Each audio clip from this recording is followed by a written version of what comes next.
welcome guys. Welcome back to the pod. How's it, MG. I'm Liam. Pod. And today we're very, very privileged to have a very good friend, colleague, and industry professional, Mr. Ryan Matthew Ontong, with us today. What's it? He moons as a clown, don't you as well? Hey, bit of both, my brother. I'm an all-rounder. Okay, that's good. Thanks for joining us, dude. It's been how many takes? A challenge. It's been No comment. It's been a mountain. It's been a mountain. comment. Bro. Yeah. But we're here. It's been since the start of this whole thing. You guys been asking me. It never happened. It's about 6-7 months in now. It's finally happened. 6-7. How long has it? No, he likes to be. Why are you doing I apologize. I didn't mean it that way. Whoa. I did not mean that one. I did No, not mean that way. no. Relax. I don't mean the 6-7 bullshit, dude. I You mean see, it- you did it. he likes to over dramatize things. How long has it been now? Maybe 2 months. No, Yeah, check your eyebrows. Actually, it's probably a bit more. 3. I'm looking in the camera. Okay, cool. He says 2 months. 2-3 months. It's If you say so. Oh If my you say so. God. If you say so. Anyway. You say no, but she is not very happy to be here finally. Been watching most of the videos and yeah. It is a pleasure having you. As I said, it's been a challenge. Right? Yeah, it's fine. The move on is happening at the moment, so yeah, happy to be here. Happy So to be this here. is a question that I maybe have as well, because you Oh, were one of God. the first people that I watched actually do a competitive bartending when you Okay. did Patron Perfectionist, and you guys had that whole video stream. I remember you and Cass, but you were Mhm. the first person that I watched present that day. Such a Where feeling. would you like to tell the guys and myself where you started in the industry, Yo. how you got into it, Okay. a little bit of background about your career development and Any the steps side- you took to where you are today? Yeah, any side quests? How long does it? An hour. Yeah, an hour. Yeah. Okay, we'll be here for 2 hours, maybe. So funny enough, 2011, I left school. So, but just follow me at the moment. 2011, I left school. Okay. My dad got me a bursary to become a chef. I was using the food. I was a food fanatic. Still am up until today. Your skills Left don't school. show it. You knew he was gonna throw shade at that, bro. No comment. Get back. Anyway, dad got me a bursary. I was like, cool. I'm gonna pursue this. I love it. I'm gonna pursue this. Got me a bursary at what was it? What's it? Northlink in Belleville. Okay. Went for it. I was happy. I did all the exams and shit like that had to be done. Then the actual time started where I'm to go like into the classes now. Went to the classes. Spent only 2 days. Told my dad, nah, this is not for me. I don't want this life. Not happening. It was quite cool to a certain extent, but told my dad, nah, I can't do this. What was the problem that you faced? It just didn't fit your character. Yeah, it and your doesn't fit my person. character, Okay, 100%. Even though the group of people I was with were quite cool people, I told my dad, nah, it Doesn't feel right fit to me. Yeah, 100%. And he's like, now what? Now what you gonna do? Angry as hell. Because he's the man who actually got me the bus. He went out, he went to travel every day to go ask where can I get the bus. Also, he's your father and you're 17 years old. 100%. I was young or something like that, you know. And then I told him, I don't know what I'm gonna do. I'm probably go back to school. But remember that time submissions were done, registration were done already and shit like that, you know. Ticking all the boxes. Luckily, we had family that went previous to the same school, so we kind of knew the principal and so on. They allowed me back into school. Okay. So I finished school. Yo. Yo. So So professional. I finished school. Silent. I finished school. It's on silent now. It's on silent, bro. Relax. Anyway, let's continue. So I finished school, and then I kind of didn't know what's my next step now. You know, I still wanted to do chefing. I still wanted to be part of the chefing industry and things like that. Still had that and passion for food. even 100%. though it didn't- 100%. Okay. Then Northern had another application open. They had a registration week. I was like, fuck, my time to go for chefing. Went to chefing. Guys, nope, all registration closed for chefing. I'm like, oh shit, Okay. what am I gonna do now in my life? I don't know what to do. My dad's with me at that time, of course. He's a good man. He came with me. At that time. And he's like, is there nothing else you see around over here that you can apply for? I'm like, nah, nothing. There's nothing to do over here. And this white chick, tall chick, comes down the stairs and she's like, what are you here for? I'm like, no, chefing, but there's no availability at the moment. And she's like, have you ever tried like travel and tourism? I'm like, travel and tourism, what's it all about? No, it's about hostess. You get to do like, what do you call this in the air? Tours, tour guides. Tour guide, but Yeah. you also get to do like, for females, the hosting the aeroplane, what do you call this now? Oh, Air things. Air hostess. Air hostess, yeah. It's a lot of avenues you can go to. I'm like, okay, cool, let's see what it does. You'd be a great air hostess. eh? As well. You'd Yeah, be a great air I hostess. could see it. Anyway, fast forward a bit, and then I did my NQ level 4, NQ level 5, and my NQ level 6 is basically where it's the last step now. Now you need to do your in-house training.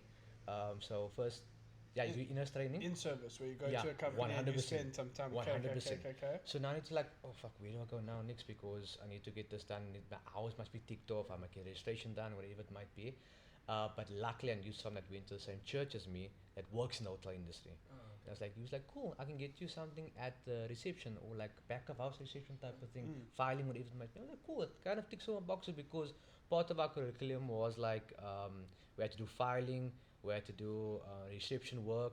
There's a lot of other stuff we had to touch base on. Administrative controls. Here we go. Yes, yes, And I ticked off all the boxes. I was like, cool, let's just do it. I went for the interview. They interviewed me. It's like, cool, you tick all the boxes. I think Poppy still remembers what I wore that day, so she's been with me since that time. Maybe. Oh, Yeah, it's been 11 years. wow. Anyway, Congrats. thank you, brother. So anyway, as time went on, I went for the interview. They said, "Now I got the job." I was like, "Cool." I told them, "Let me just sign things as I go on and whatever it might be." First day in the job. By the way, I'll show you the picture later. The uniform I had to wear. Remember that time I was like, Was it "Mad." one of those Taj with the hats? No, not that. No. Got it out. Remember that time I was thin. I was like thinner than I am now. And what are I you was now? I picked up weight, okay? Yeah, I he's picked up picked up weight. I'm weight, looking yeah. low-key about Anyway, they gave me uniform. I was like, cool, I took it home, tried it on. When I say that, probably like a 38 on my body. It was 38, it was big. It was like the paper were lining over my shoes, all that kind of business. Nonetheless, first day of work, walking to work, they tell me, okay, this is where you operate and blah, blah, blah. Actually, no, they allowed me into the premises. They showed me around the entire hotel first and foremost, quite an early day. And they were like, cool, this is where you will work. I'm like, oh, this is the bar. You told me, the guy told me to mention. Why am I doing about the bar now? I know nothing about the bar. Yeah. We learned nothing about serving and stuff like that time. What am I doing here? And they told me, no, just help us out for the few weeks just to get yourself accounting with the hotel, the standard hotel where you'll be working and things like that. And then from there, looking back now, it's been 11 years in the industry. So I started off as a scholar by mistake because I had to be actually behind the scenes, reception work, whatever it might be. So I started off as a scholar and kind of just worked my way up. It's been, like I said, it's been 11 years in the industry now. I always tell people it's best to start at the bottom because you know the fundamentals of each and every department. You see the foundation of what each is expected. Exactly. You So, understand how the pyramid is actually 100%. So I like to say my career has been a very serendipitous. Is that a word? Serendipitous? Yeah, Yes. serendipitous pathway because where I was supposed to be, I was not given that opportunity. But now where I am now is kind of like a Blessing in disguise. 100%, yes, yeah, 100%. And I would never change anything. And- Change anything. Okay, so you went from scholar to Yeah. building a whole bunch of different bars because I've heard of quite a few names Yeah. in my time, to Yeah. be honest with you. How did you find the transition from going as a tourism student and scholar to being behind the bar to starting your own bar? What were the sort of challenges that came about from each and every step in between? You know what was my biggest scare was like the not being in my comfort zone all the time. You know, sometimes like for instance when I started off, I was behind the pool bar. I was like, I know this place. I know the back of man, I know what table it is. The main bar downstairs, I know that space, But eventually as time went on, I got a bit scared because now they would put me in a bigger role, in a higher role, and then having to find out what happens in that role and how to operate in that role at the same time, you know. But my biggest Challenge. character in my life is I'm always wanting to learn more. you know. So the challenges did come most definitely, especially working in a hotel. You know, you have to be a certain standard. Yeah. You have to be prim and proper. Good afternoon, man. Good afternoon, sir. Yep. Whereas now it's different. Yeah. How's it how you You check bring it right that? for it, 100%. So like it kind of laid a good foundation for me in terms of how to what's the word I'm looking for? Navigate the social cues of the different environment. 100%, Your 100%, business, yes. 100%, you know, and it kind of gave me a good platform as to how service should be done, you know, and not just put the plate down for a reason and put the fork there down for a reason. So the hotel industry kind of laid a good platform here as to like hospitality. And the service side of things. Exactly, Okay. exactly. I hope that answered your question. by It the way. does, yes. Yeah. And now it's a different ball game, of course. It's more into. I'm going to touch base on it now already, or you know, ask me another question first and foremost. I think What do you wanna let's touch? we're Yeah. still on the. You can't just go from hey here's Yeah, I get and you. then this I is get you. yeah. I get you. Here's I get me you. beginner. Here's me expert. Yeah, Where's yeah. the in between? I get you. I We get you. need the in Okay. between because that I think the in between kind of paints the exact roadmap of Uh-huh. this is how I became the person that you might meet on the street today. 100%. 100%. But if someone who is like, oh, I know this, Yeah. but I only know Ryan as an expert because like I'm like I've only known you through probably your expert level phase of your life. Okay, I'll take that expert level. I'll take I that don't 100%. know the. I just. Yeah, I I'm get learning you. about I the get you. beginner. I I'm get you. learning about. I want to know the intermediary. Like Okay. maybe there's a nugget there for us where we're like, oh, There's okay. definitely a nugget. There's definitely a nugget. Yeah. Definitely a So nugget. come on, tell us. So look, like I mentioned, I started in my hotels. I did, I think, 3 hotels in my 11 years. Started with Table Bay as a scholar boy. It was fun till it lasted. It lasted. Like there, when I started off as a runner in the main bar downstairs, which was quite cool. It was quite fancy, very old and classic looking bar Vintage type kind of of, thing, yeah, vintage okay. looking type of thing as well. Not a big cocktail menu. But I started as a boy that was cleaning plates first and foremost, and then moving into the bar where I was cleaning glassware, prepping the syrups and things like that. And then kind of from there, I just told my eye most of the time, you know. And then they promoted me to the pool bar, which was quite a cool experience because it's summertime during that time as well. It's a bit more of a different clientele as well. Because downstairs I mostly deal with a bit of business side of things. It's a restaurant attached to it as well, so I had Corporate to filter meetings and dinners. 100%, you know. More leisure and tourist upstairs by Exactly, the pool. exactly, and high tea and shit like that, you know. So I had to filter I that.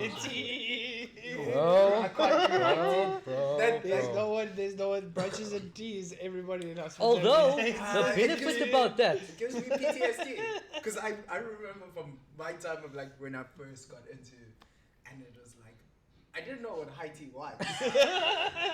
And then David, bro. no wonder. then comes the cucumber sandwiches. 100%, my brother, 100%. Yeah. But you know what the benefit about that part is the fact that you know the guests get to enjoy the part, get to enjoy the high tea. But when that high tea trolley comes back to the kitchen, There's leftovers for 100%. So I used to bring my apron over here, just sit on the bar and chow. So there's a benefit to it to a certain extent, you know. And then yeah, like as time went on, I kind of stole my eyes to what's happening behind the bar. I'm kind of reading up on syrups and stuff like that, and different kind of spirits at the same time. So my shift used to start normally when I used to go to a bar around about 4 o'clock, 5 o'clock the evening, up until 2 o'clock this morning. Yeah. So I would get into work around about 2 o'clock the afternoon and spend about 2 hours in the cafeteria just reading up about spirits, reading up about cocktails, reading up about how to set up a bar, whatever it might be, just to gain myself a bit of knowledge. So if it comes with they too busy, I can just fall in, even though it's not my job. Because you must remember in hotels it's really strict. Yeah. You the scholar, you the scholar. You clean tables, you washing glasses, dishes. whatever it might be. That's your job. If you can't be on the bar and do something, hey, they put you on your place. You know, it's not about free for all over here. So I was quite skeptical when it comes to that, but I always made sure that I had ammunition just in case people needed my assistance. You know, so that 2 hours of just taking my time, reading through spirits, reading through different syrups, kind of helped me in the long run at the same time because I ticked use boxes. as time went on, because then I could help in the bar, I could help wherever need be, so it kind of tick big boxes for me. You kind of armed yourself with the weaponry you needed to be an all-round asset to the Exactly, company. exactly. But it took me, I won't lie to you guys, probably took me around about more than 8 months to actually make my first cocktail, because I had to do scholar work. I was little utilized around the whole of F&B. As a scholar, as a runner, I had to carry plates, I had to carry the, when they had, like, I would say, conference areas, we used to carry those massive big trays full of food. Oh yeah, the banqueting drinks. Banqueting, thank you very much, banqueting. So imagine this thin little block, less than this probably a bit more than carrying this about 15 plates on here. Having to carry that and give it, like, waiters take sort of give it to the necessary people. That was part of my job as well, So working that kind of thing also helped me in terms of, like, stability of how to keep a tray, a bit of more strength at the same time, So Technical it kind of skills. 100%. On So the job I ticked things off a lot and- of boxes. I'm saying boxes a lot there, but I No, literally ticked off a lot of I know, boxes. we must put a counter on it. I'm sorry, 14 now at the moment. 3, 4. I'm sorry, 14 now at the moment. So yeah, like, my very first cocktail was probably at the pool bar. But I'm gonna share a bit of a story with you guys, but please Pina don't laugh. colada. Please don't laugh. Pina colada. No, please don't laugh.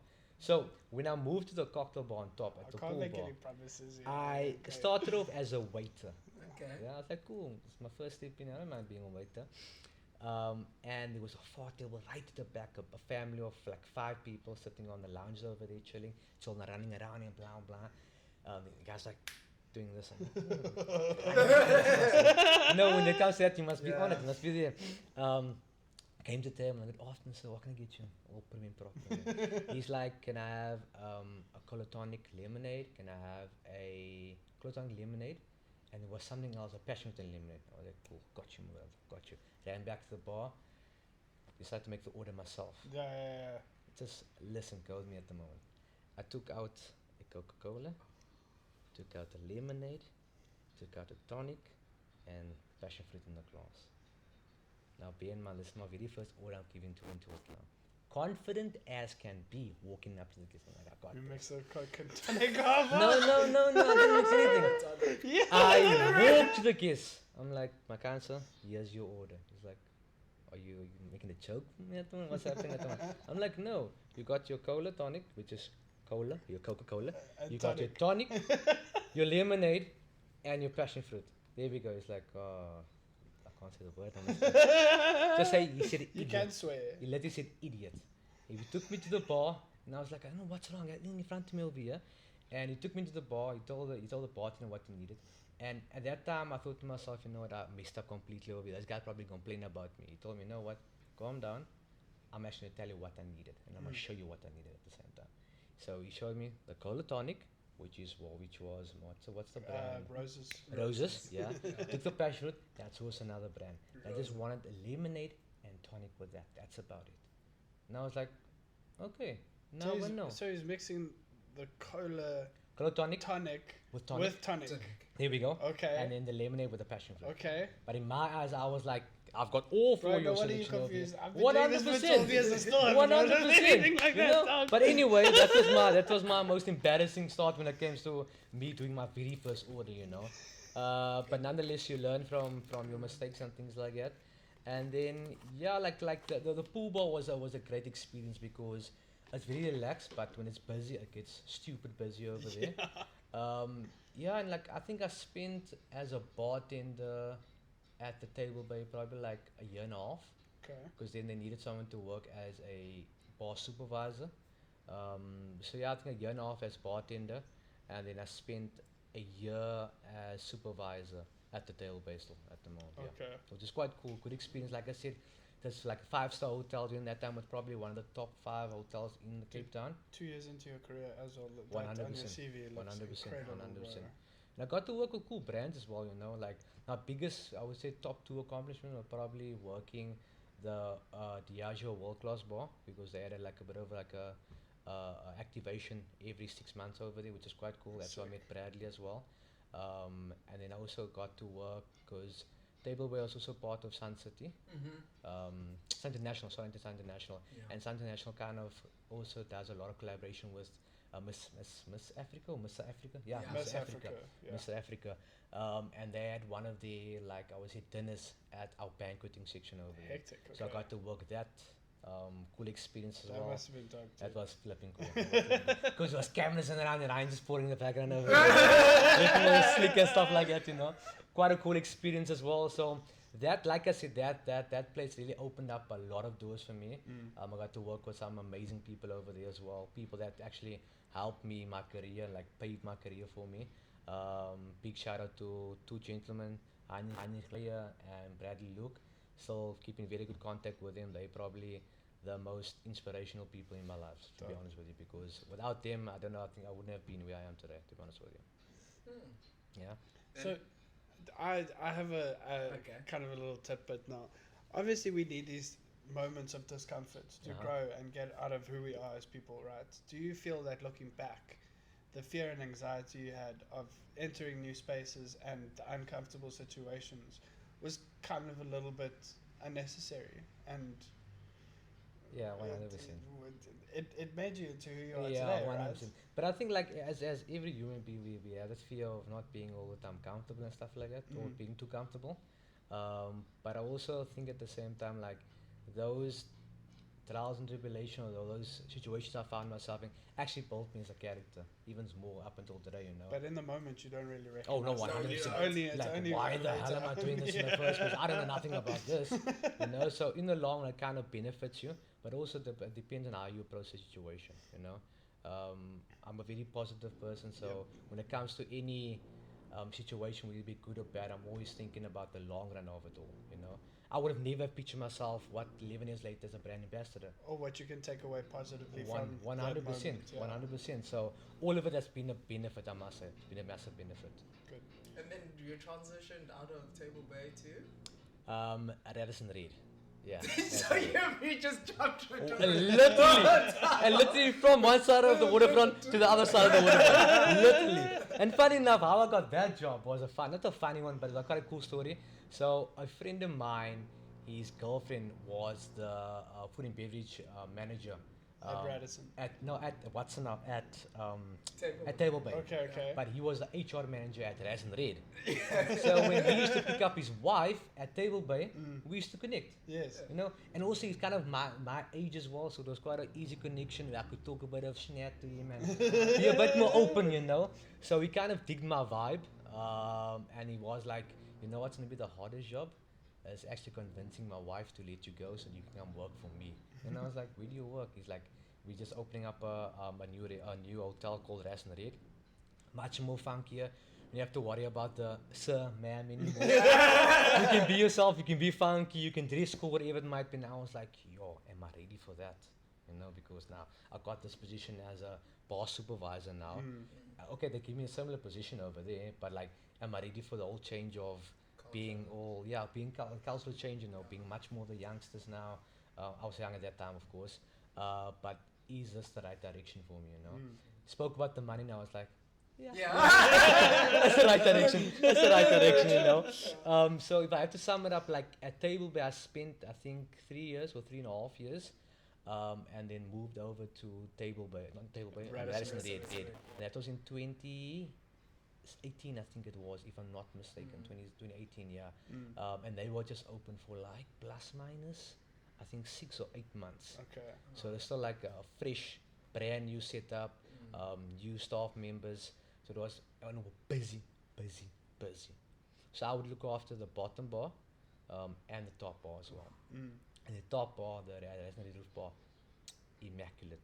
It had like a 360 view. No, I won't say 360, but a 180 view right around. 270 view. No, one of the horseshoes. Oh. So it was a horseshoe bar that, yeah. That seems better. That's a better way to explain it. Oh, horseshoe shape. Sorry, man. That seems better. I'm coming with numbers over here. I'm bad with numbers, by the way. But with an amazing view. And at that time, they were probably the I would say, the most recognized hotel rooftop bar. There was another bar called Chinchilla as well, which is quite cool. But like from a rooftop bar for a hotel, probably one of the busiest. When I say busy, the capacity was a lot, but there was some days, you know, you have to walk through people like this with your drinks. That's how busy it was. It was humming. busy. But also that also gave me a lot of, I would say, foundation for my career, because over there at least you could tap into a better side of cocktails, not just having the classic cocktails. I won't say boring cocktails, but the one that doesn't really More challenge signature and creative. 100%, 100%. So that kind of laid a nice platform for me, but also I got to meet very cool people in that specific hotel as well, because there was a very influential space. So I met quite a few cool people over there as well, and also Diageo had one of their rounds. But most of the bartenders that competing, they stayed in that hotel as well. So that was quite a cool experience to actually see the guys that I look up to in the industry that are sitting in front of me, standing in front of me, that are talking to me. I was like, that's quite a cool experience, So that's the place where I met Julian Short, met Joey Rame, Nick Kraus. So I knew Nick Kraus since that time already. Okay. It was quite a long time. There was quite a few guys also met there, which is quite cool people.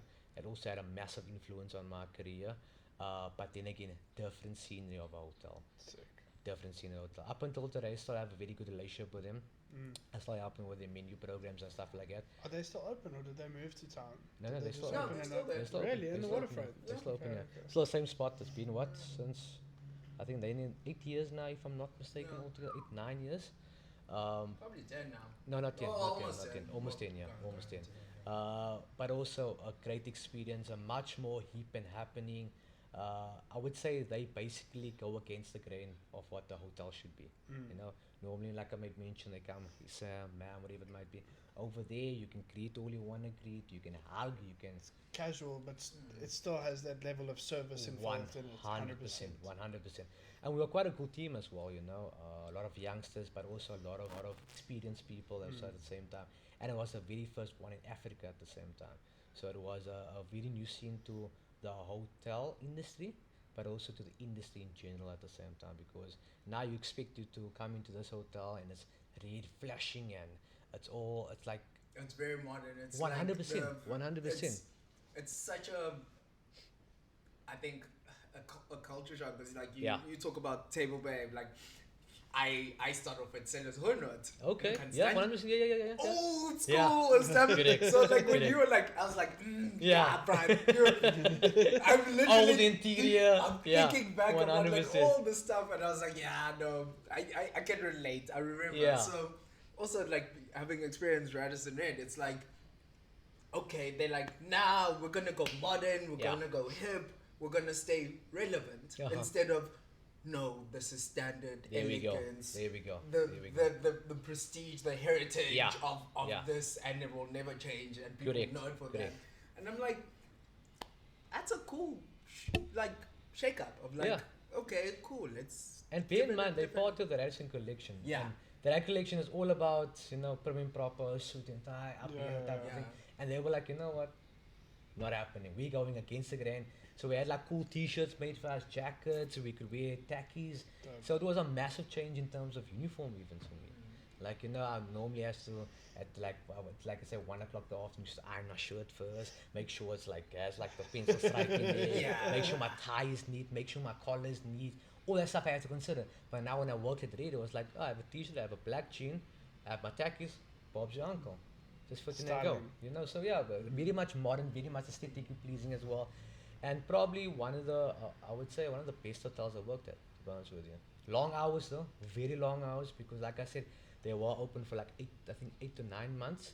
So like that was like the teething phase of this Getting is not right. clientele, 100%, developing all the 100%. systems and So structuring the business. that was a massive struggle, like the hours. Like that's the place where I worked the most. So there was one time where I worked for 2 weeks, 16 hours straight, no off.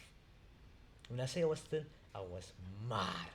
I was ugly thin. every single day. Every single day. 16 hours. 16 hours, 7 days. Did you get your a week. overtime?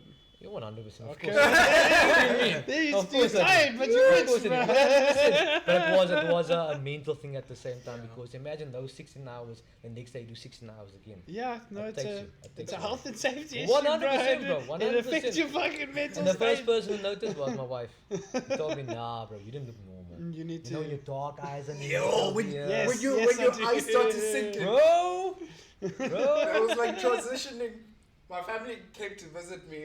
I think I'd been like 6 months in like from transitioning to like hotel into like fine dining, and I'd lost so much weight. My family's like, "Do you have AIDS?" And I'm like, "No." Yo, the other thing is, No, okay, because damn it, realistically, I went from 110 kgs to 80 yo, to not actually 100.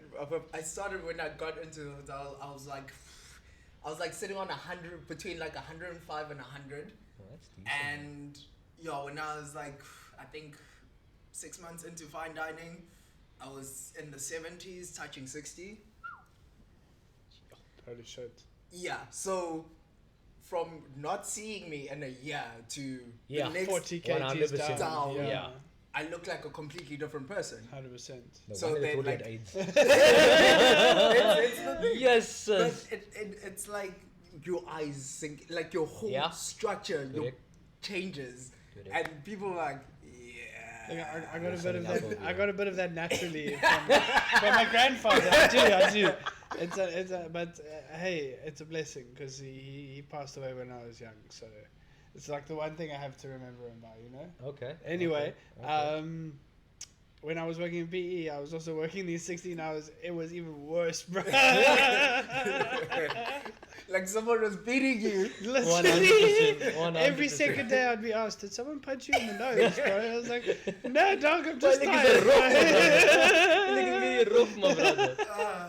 But So after Radisson Red, where did you go?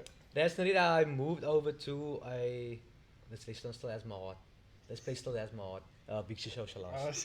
That was one of the places. That place right Oh, there, the everyone food knows is banging. That food is banging. So I actually met, first of all, I met Jory Francis, also at Radisson Red. And with him, I had a very good connection as well. Like we used to chat over his Instagram. I never knew him personally at that time, but we used to chat over Instagram. He used to always, at that time he worked for Infrush as well, so it was quite cool. He used to come a lot around to the Radisson Red. Did a few activation with him as well.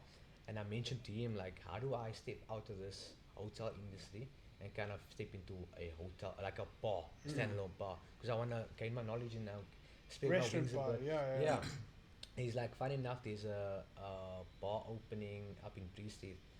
And listen, the only place I knew in town was the waterfront. Okay. If you tell me Bree Street, I'm like, where the hell is that exactly? You know, because I haven't gone exploring before yet. He's like, Bree Street. I'm like, okay, I know that is. Meanwhile, I don't know what the f this place is at the same time. He's like, I'll speak to the guy, he'll contact you, then maybe go for interviews, open up in the next 3 months. I'm like, cool. So I'm looking to move out of Radisson Red now. I've told my purpose.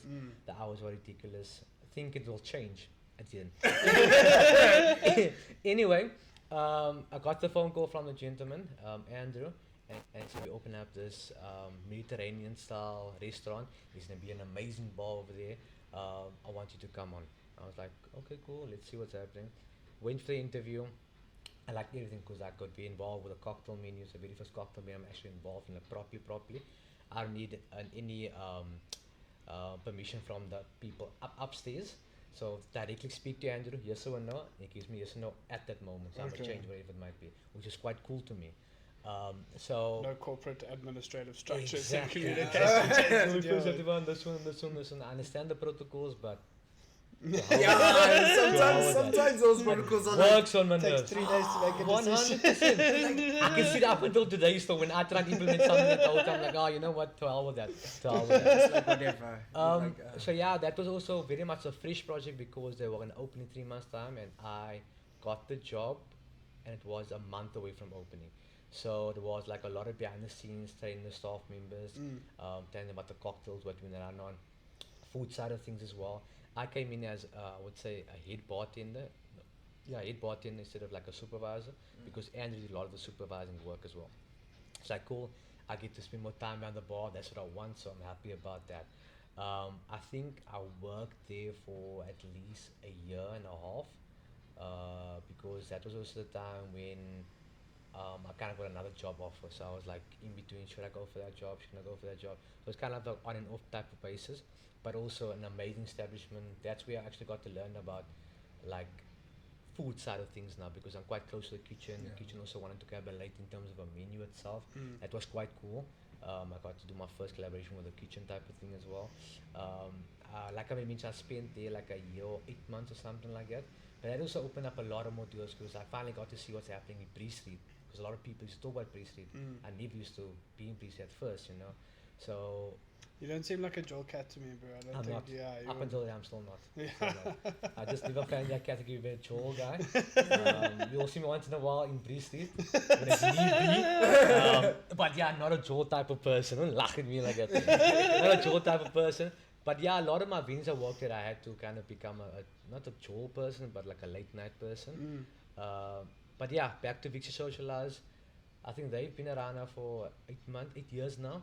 And they've been thriving. They've been doing phenomenal. I still go have some dinner sometimes. I still catch up with Chesko and Andrew. I walk past there Amazing all the people. time. Bro, I went there for lunch / coffee once Yeah. with Josh when they brought us down from PE for the Yeah, Sky event. 100%. We popped in 100%. there for a coffee. It was a wonderful experience. That's a bro. good experience. Like, they've been the most consistent venue in Pre-State that I've seen, honestly, since day one. But also it speaks a lot about the owner as well, because he, I think his father or him, or his brother, opened up Primi Piate. So they're Okay. the founders of Primi Piate. So you got good clientele. So the clientele there as well that I dealt with was the clientele. A lot of Italians, a lot of Cape Townian Italians as well. So they were very, I know the owner. What are you telling me, blah blah? I was like, yo, first time I hear about this situation. I know the owner. Yeah, like, 100%. no, I've never heard this before. Yeah, no. Normally I used to hear, I know the manager. I'm like, oh yeah, I also know the manager. Yeah, But I tell you, the owner. That's a bit of a shaky situation, you know. Yeah, we're going so. Yeah. Start shifting gears. Exactly, faster than usual. Yeah. You know? Faster than usual. But then again, like it was quite cool because I stood my ground. You know, to a certain extent, in an establishment that's I would say a standalone establishment, you can kind of give you a bit of attitude. You can kind of go a bit of length like that. But when it comes to hotels, Yeah, no.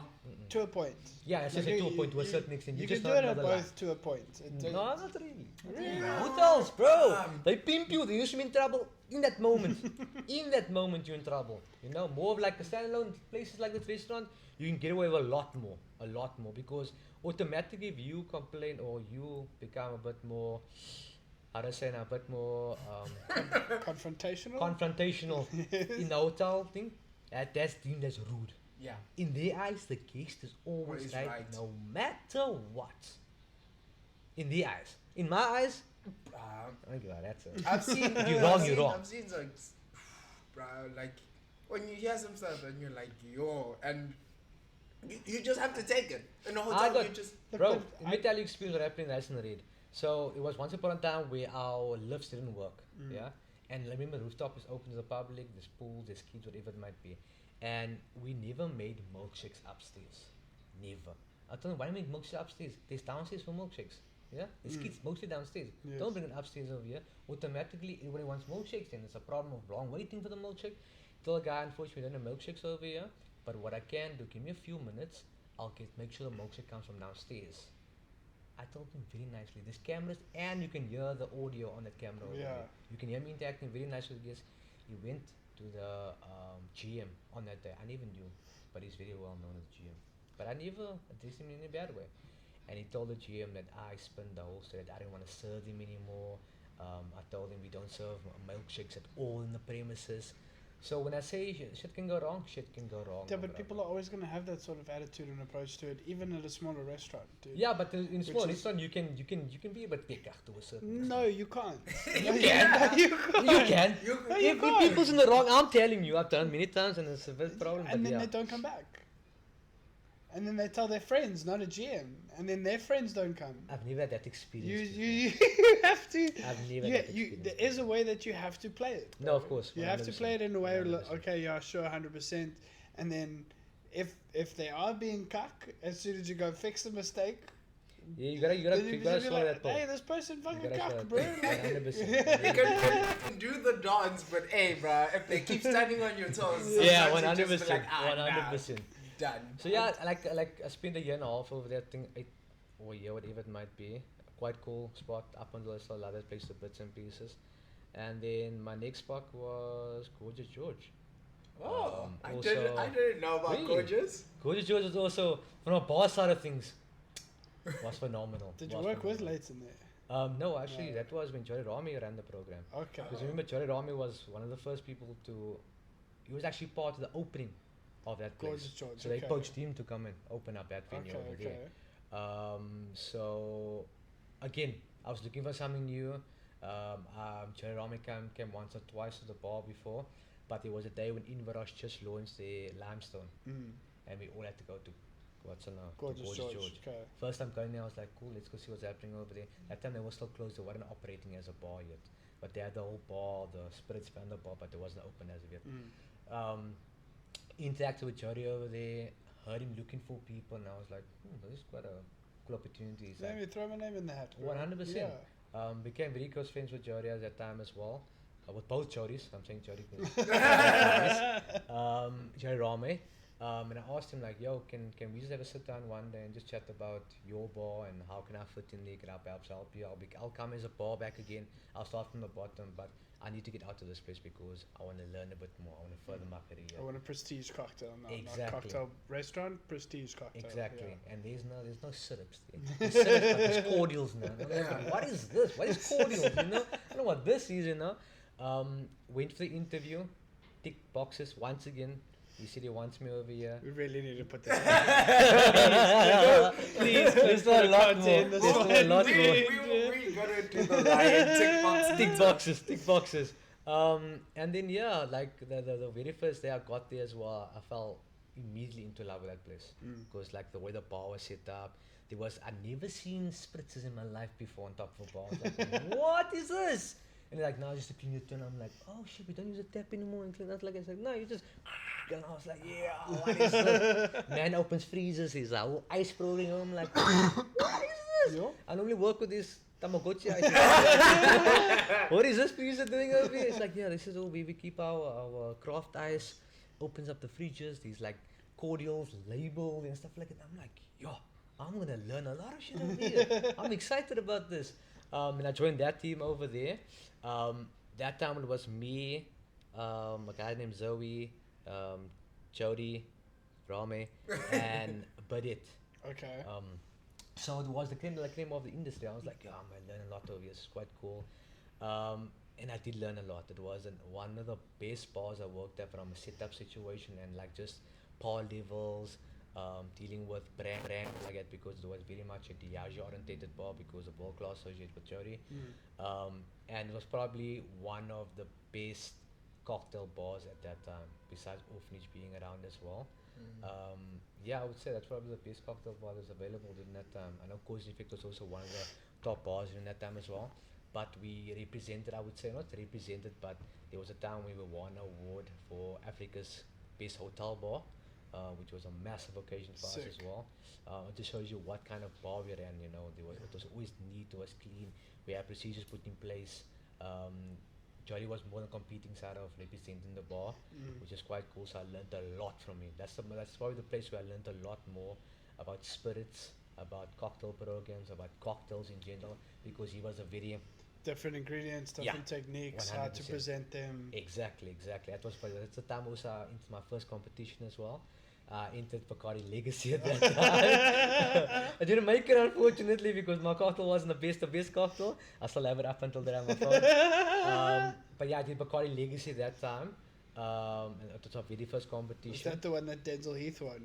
Yes, 100%. 100%. Correct, 100%. Yeah. Funny enough.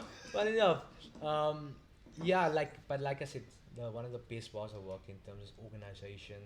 The cocktail program was flipping cool Structure, as well. systems, Structure, all of it. Got all you. of that shenanigans over there. Dope, dude. And again, it was one of those cocktail bars where not a lot of people knew about it, but once they knew about it, they would come back. I didn't work long hours there. It almost wasn't like, if you don't work long hours over here, you work I would say I would work a week around about maybe 50 to 45 there around. Oh wow. Yeah. That's- It's almost like a 9 to 5 almost. That's a normal, Roughly around by that. That's how the hours should be. Yeah, normal, you know. But like during season time, we can't associate ourselves with normal hours. You know, we have to be available. We close a certain time at the same time. You know, so like I said, that's a place where I got a lot of leeway in terms of the hours I work, so it's quite refreshing at the same time. But also that didn't last long at the same time, unfortunately, but fortunate at the same time. Um, from there, How long is not long? 6 I months? think it was 8 months or 6 months, probably 6 or 7. I know of some people that's a very long time for them, dude. Yeah. To be honest Okay, with you. okay, I get you. But at the same time, I'm like looking at my resume. I'm like, yo, it wasn't long. It's at least a It year. wasn't long. At least year and a Was half. it a year? I don't know. No. Like your standard at that point Okay, I get you. was I get about you. a year and a half. Yeah, And now 100%. you've spent half that time, three Correct. quarters of that time Correct. 100%. at one place. So it feels relatively Yeah, shorter I than know. what it's 100%. yes. 100%. And then the next bar, actually, funny enough, Jerome, myself, and Birdie did the same job. Okay. They were actually poaching Jody, and Jody Mhm. was like, I need a team. They're like, cool, get in what you need, bring them along. So he came to Gorgeous George, took that team, or took myself and Birdie from that place, Uh-huh. and took us to the new bar we're opening called Vicious Virgin. Okay. With Travis. Yeah, And correct. Leia. 100%. So again, phenomenal team. I'm gonna learn a lot. I'm happy to start the year. It's predominantly a rum style bar, but the overall cocktail menu was a bit of everything on the bar. But it's predominantly a rum style bar, but with everything on it. Tiki Unfortunately- vibes, dude. Yeah, I Yes. should have just said Okay, tiki. yeah. Yeah, tiki cocktail bar. Tiki cocktail. The only downfall about that place was it opened just before COVID. Yeah, so the whole build up, I think I started there in the month of July, Mhm. just after my birthday. I started over there. Quite cool because now I get to prep everything and learn about batching of cocktails and again ticking boxes. Now all of a sudden batching cordials, infusions, all these type of things I'm learning over there. I'm excited now, you know. So there was a time when we did operate during COVID when we did bottling cocktails, like a whole hamper we would give away for a certain amount, which was quite cool. Batching again. Non-alcoholic, eh? Yeah, non-alcoholic, of course. Of course, 100%. Negative. But then I came to around about, I think, December time, and that's when we kind of knew, like, it's not going to be a long, around Writings for a on the long wall, time, yeah. 100%. So, anyway, time went on, and then that's when COVID just started. People started talking about it. I think it was 2019, 2020, yeah, 2019, 2020. 2019. It End just of started. 2019. Yeah, because when I came back from Japan, there were already talks about COVID that side. There we go. Really? There we Okay. go. So, unfortunately, just after my birthday, they closed down the bar. July the 15th or July the 16th or something like that, they closed the bar, and I was like, gobsmacked. And I was like, what do I do next? Because automatically I'm unemployed now, you know. I can't talk too much about Vicious Virgin because there's not much to talk about, unfortunately. But again, phenomenal bar. Anyway, I spent about, I think it was open for like 7 months, and then I had to close down due to COVID. And then I joined a brand at that time. I joined a brand called Just Peachy. Again with Chori Rame. I feel like half my years with this guy just followed me. I just followed him either way. I spent some time with him. We looked after a brand called Just Peachy. I was like the brand ambassador / sales rep. He was also a sales rep, but also the guy that did all the cocktails for us and things like Okay. that. And I did that job for about 6 months. Yeah, but that also learned me a lot in terms of how to do a job as a sales rep. It taught me more about numbers, which I'm still bad with numbers up until today. Just a heads up, don't ask me anything about numbers. But also gave me a lot of opportunity to go into different areas at the same time. So that's how I got to know KOK a bit better. You got to walk the walk, bro. Exactly, That's, 100%, yeah, 100%. So it gave me another tool. experience notch under your belt. Exactly, another yeah. tool to put in my toolbox over here. Ticking boxes once again. So I was happy about that. The only downfall about that, it was a brand new brand. So having to walk in bars to speak about this particular brand and like, what is exactly? You explain to them like, I don't need this in my bar. Do you have any money behind it? Nope. You know, Bretonian venues, they're looking for money. Yeah. You know, but it taught me a lot. And I'm happy for that because I got to interact with different people, different clientele once again, and it somehow still had me working where I want to work in terms of cocktail wise and things like that. So that spell went for like I think 8 months. I think 8 months is my batting. Goodness me. And then from there, It's lower control limit. yeah, 100%. From there, again, got poached by another bar.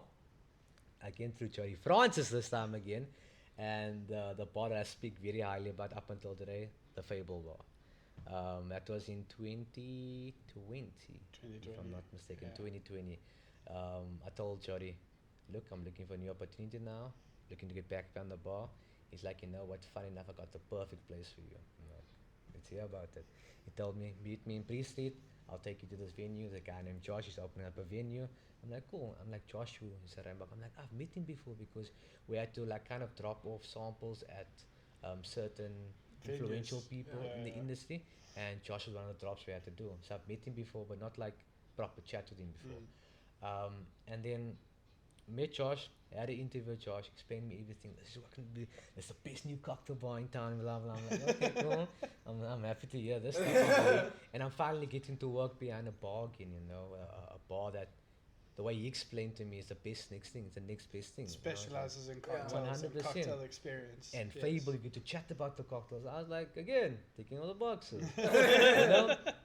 And then they told me the offering, and I was like, oh, brother. Like, I've been in the industry for quite a long time. I didn't expect too much money, but at least give me more money than things now. You know when they're always offering you the, oh, there's tips involved as well. There's tips involved. I'm like, yeah, there's tips involved, but I have to work extra hard for those tips. No, bro, you know what? So I thought to myself, you know what? Let's just see what the opportunity brings me. I want to be behind the ball again. I want to be... so it was more of an experiential move than a financial move for you? Yes. Okay. 100%. Okay. In the long run, it benefited me. That way. In the long run, it benefited me. Started at Fable in 2020, but it was in October. Yeah, we just started in October. It was going gears, happiness all around. That's also the time they brought Crash down from Durban as well. So that's the very first time I actually worked with him as well, which is quite cool. Brand new bar in a brand new tune, very new venue. Again, busy, jumping in there. Come December 20th, Mr. Family Meeting himself tells us, alcohol. And I'm like, bro, I just started this job. You can't tell me my job's been impacted by this COVID-19 pisagit now, whatever it might be. Then 2020, the 20th of December, shut down. I'm at home now. What to do next? That's when I started my social media thing. Doing Drinks to the Trolley. The journey, yes. When I was saying Drinks to the Trolley came along, started doing my ice programs that time.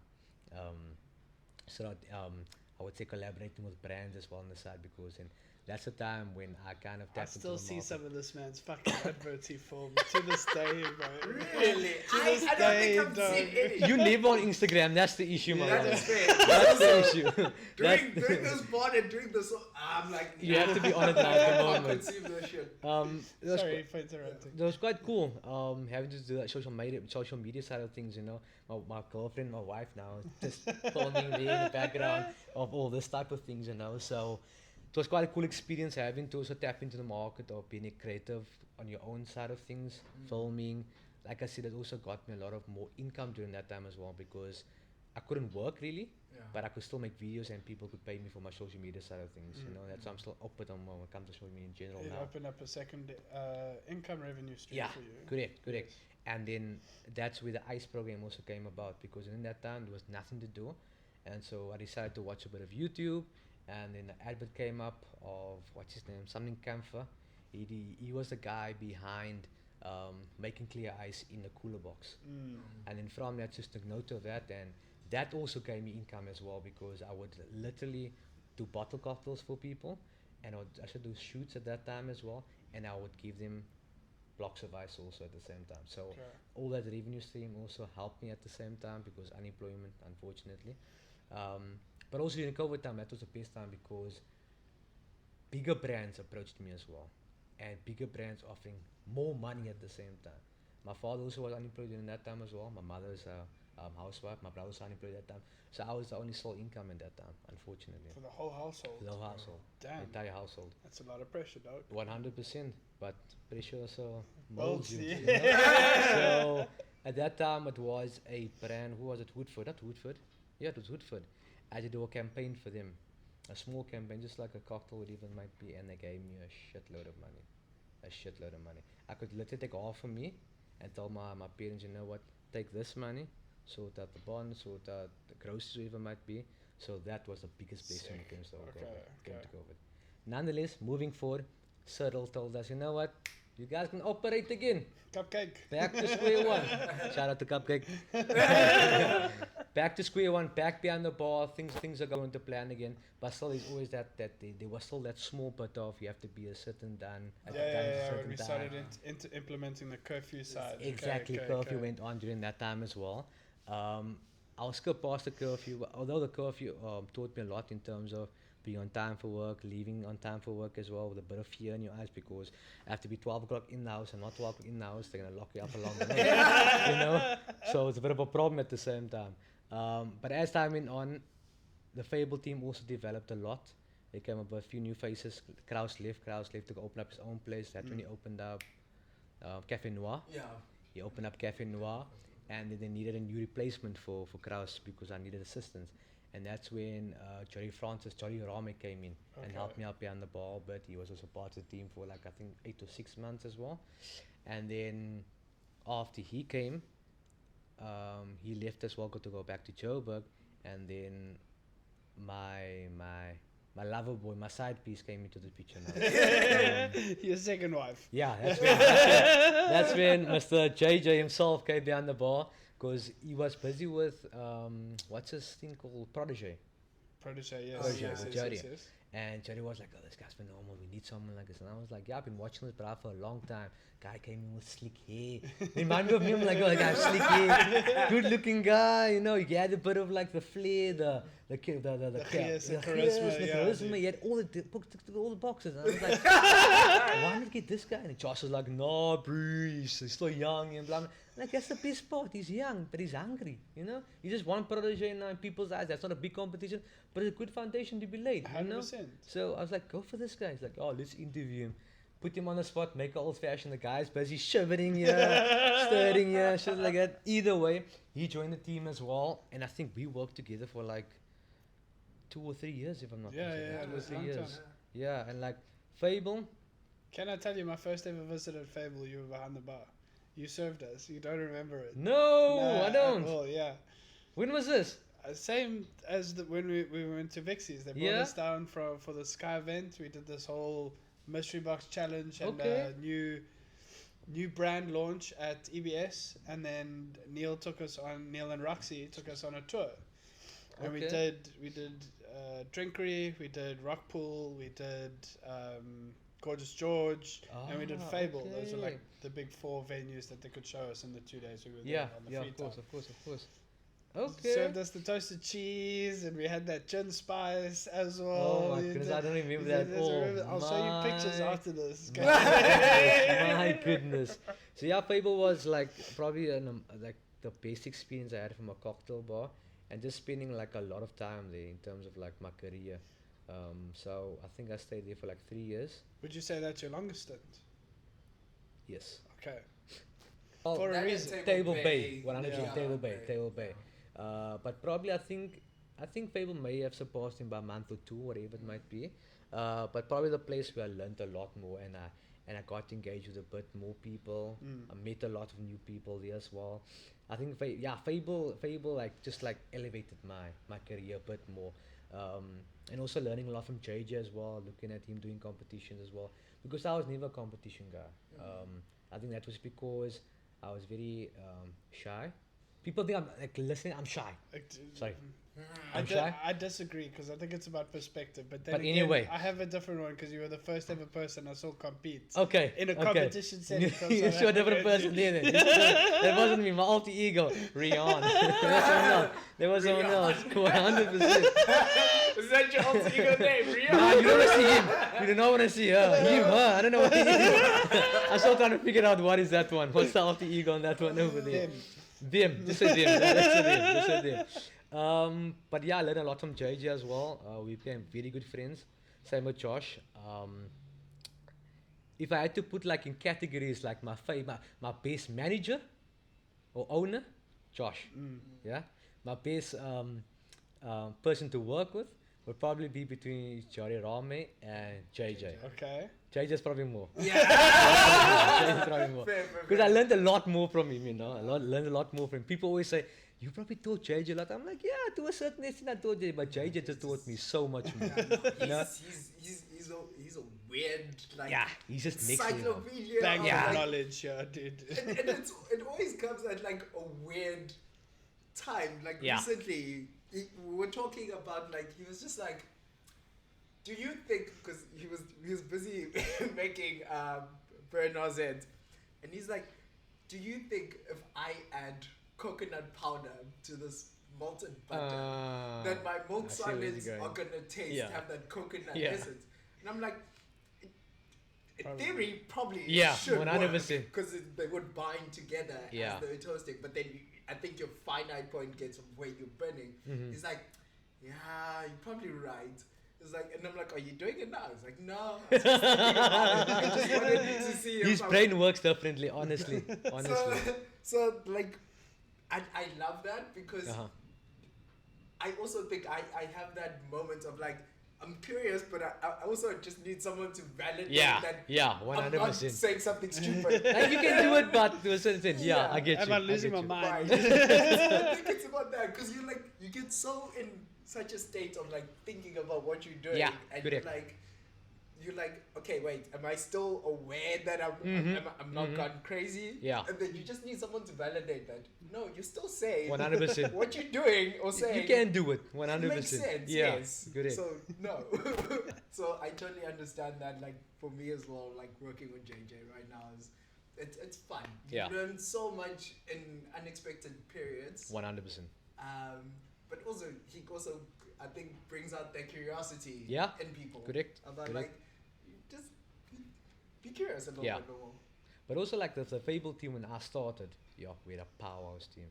They're the most random team ever, but the most powerful team ever. Like I remember. there would be days when we just get into shift, we would prep, and then as soon as the doors open, people would flood in.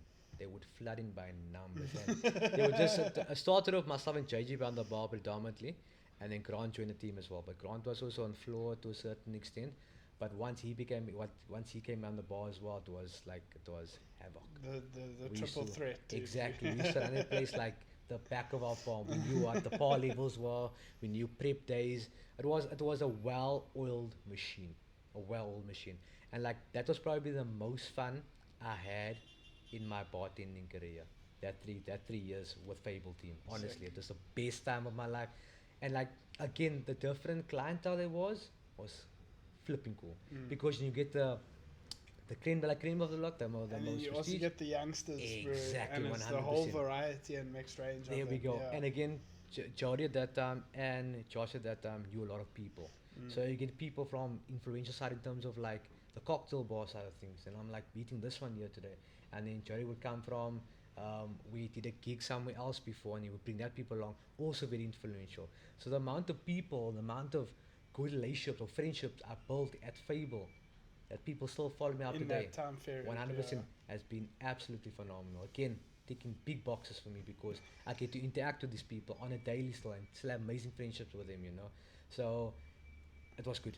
It was probably the best space I've been in for that 11 years Okay. in terms of I'm a cocktail bartending Radisson. Probably the best. After that, Before I go after that, yeah. The team at Fable, I wanted to touch base on this. There was one guy that worked with us, Teach. Yo, I still hear stories about. listen here. I think that's the guy that kept Fable going. Honestly, that guy, not the money. It was that guy. That guy, he came from the previous place it was there, and that place was. I think, Boca. Baka. There we yeah. go. Best pizza in town back in those days. My Yeah. goodness, used to be consistent as well. He was part of our team as well. When I say he did everything in Fable, he did everything in Fable. That guy was the bouncer. He bartended. He did the scholar work. He was the waiter. This guy was the maintenance guy. He Hectic. did every single thing. A proper Zimbabwean guy. Hard guy as well. You know, hard-working guy as well. So I have a good relationship with him up until today as well. And I think he was the first one to leave, if I'm not mistaken. He was the first one to leave. and then kind of the just kind of faded away. I think the last people I worked with was Grant, JJ, yeah. It was only Just us. you three. Yeah. No Cameron. No, I mean like no, Cameron wasn't there. Okay, no Fortune. No, Nick Mills. No. Wait, when did Nick Mills? Moles was with us. Oh, he's Moles was with us. Nick Mills, yeah. Moles was also with it. Moles, I don't think Moles stayed long as well. Moles didn't stay that long with us. I think Moles was there probably for like, what's my favorite words? 8 to 9 months there around. At least you didn't say 6, yeah, 7. whatever Yeah. it is. But also a great addition to the team because he came from Station on Brie, if I'm not mistaken. He used to work Okay. there, if I'm not mistaken. I might be wrong. And that's the place that's now Live on Brie. Yeah. Yes, correct. Because Yeah, correct, yeah, okay, correct, I have correct. memories of that place Also, as well. Phenomenal guy.